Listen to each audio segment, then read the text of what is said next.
जिस चिड़िया को बोलने के बाद में लोग अपशगुन मान लेते हैं, कौआ, भगवती कौआ पर बैठती है। ओ धूमावती, जिनको क्या प्रिय है, किसी को जल प्रिय है, किसी को श्रृंगार प्रिय है, भगवती धूमावती को कलह प्रिय है, उनको झगड़ा प्रिय है। वो जिसके घर में रहती है झगड़ा कराती है। जाइएगा दर्शन करने आप। वैसे दतिया में जो मंदिर है वहां के पुजारी लोग जो है सुहागिन स्त्री को दर्शन करने से मना करते हैं कि सुहागिन स्त्री जो है भगवती धूमावती का दर्शन न करे।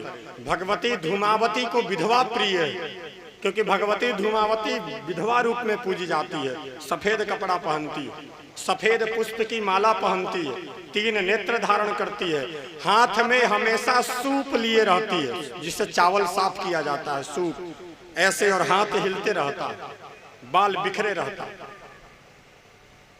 वो धूमावती है। एक बार कोई भी भक्त अगर धूमावती के विद्या को, धूमावती के कवच को, धूमावती के स्तोत्र को, मंत्र को जप करके, पाठ करके अगर प्रसन्न कर लिया तो फिर भूल जाओ ब्रह्मा विष्णु महेश गणेश और सुरेश। फिर उनके सामने कोई टिकने वाला नहीं। ऐसी शक्ति है भगवती धूमावती।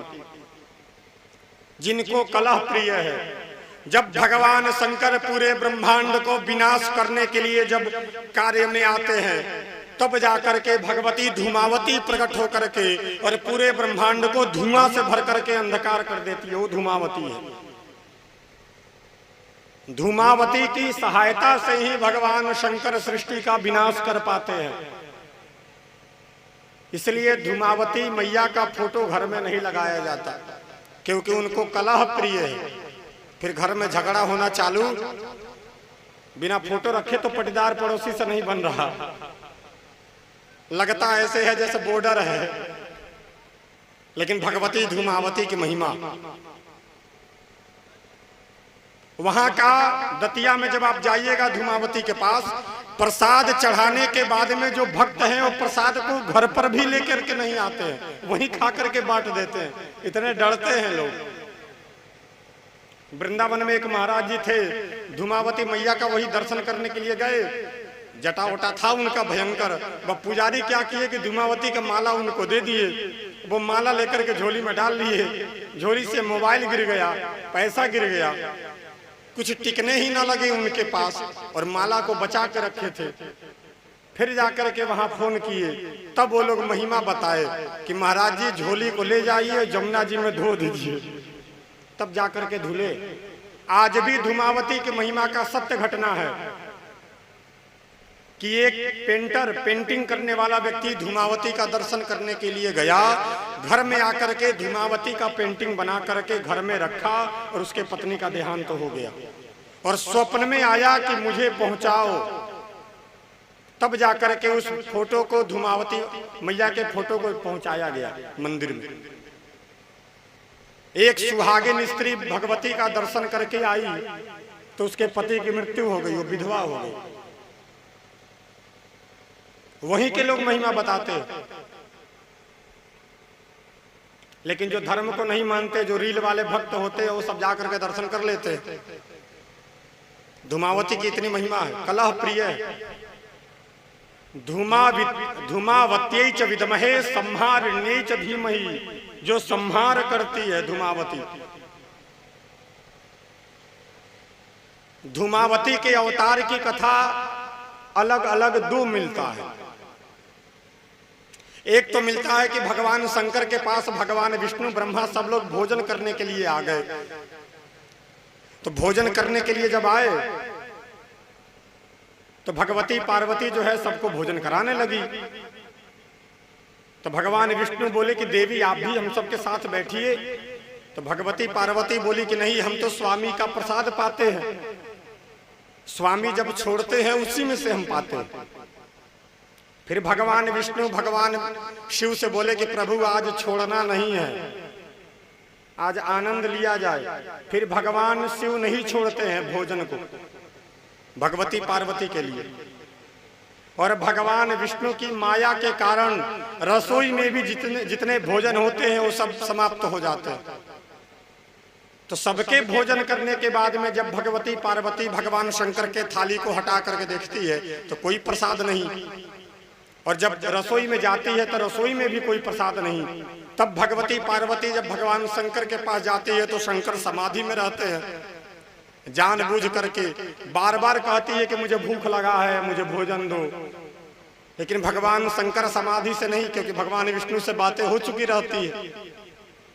जब इनको क्रोध आता है भगवती पार्वती को, और क्रोध आने के बाद में जब भगवान शंकर समाधि से बाहर नहीं आते हैं तो पूरे ब्रह्मांड को ही खाने के लिए जब भगवती पार्वती श्वास अंदर खींचती है तो उसी श्वास में भगवान शिव जो है वो उठ करके अंदर चले जाते हैं, शिव को ही निगल जाती है, वो धूमावती है। तो वही पार्वती जब शिव को निगल गई तो शिव के विष के कारण भगवती पार्वती को भी दिक्कत होने लगा, इसलिए फिर से बाहर, क्योंकि शिव तो अविनाशी है, लेकिन थोड़े देर के लिए अपने पति को ही निकल गई, इसलिए भगवती को विधवा रूप में पूजा जाने लगा। तो जो शिव को निगल जाए वह शक्ति अगर हम पर कृपा कर दे तो सोचिए, आज भी वहां के लोग बताते हैं, दतिया के लोग भगवती की महिमा में, कि आज से कुछ 100 वर्ष पूर्व जब युद्ध हुआ था हमारे देश से चीन का, उस समय भगवती धूमावती के पास में यज्ञ चल रहा था, क्योंकि संहारण की देवी है। जब देश पर आपत्ति आता है तब जाकर के भगवती धूमावती का पूजन प्रारंभ होता है वहां दतिया में। आज भी वह धूमावती, हम गए थे वृंदावन से दर्शन करने तो प्रसाद लेकर के आए थे, और एक महाराज जी है वो डर से प्रसाद नहीं खाए कि कुछ हो जाएगा, वही आपके गुरुजी, प्रसाद बस प्रणाम कर लिए दूर से।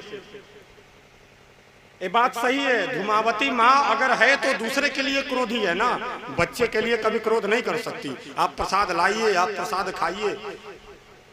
हम पहले बोले हैं, भगवान कृष्ण गीता में बोले हैं, जे जथा माम प्रपद्यन्ते तांस तथैव भजाम्यहम।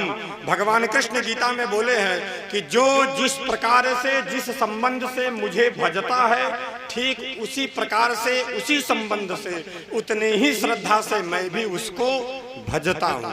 ठीक यही कॉन्सेप्ट है देवता में, भक्त में, भगवान में। आप जितना श्रद्धा अपने माँ में रखिएगा, माँ भी उतना ही रखेगी।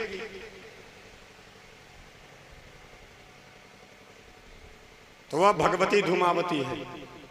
एक बार जीवन काल में दर्शन तो जरूर करना चाहिए। 10 महाविद्या में भगवती का स्थान 7वां है, धूमावती।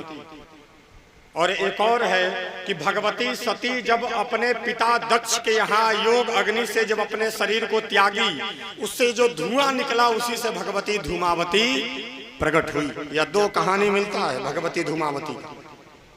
धूमावत्यै च विद्महे संहारिण्यै च धीमहि तन्नो धूमा प्रचोदयात्। धूमावती की कृपा 10 महाविद्या में किसी एक का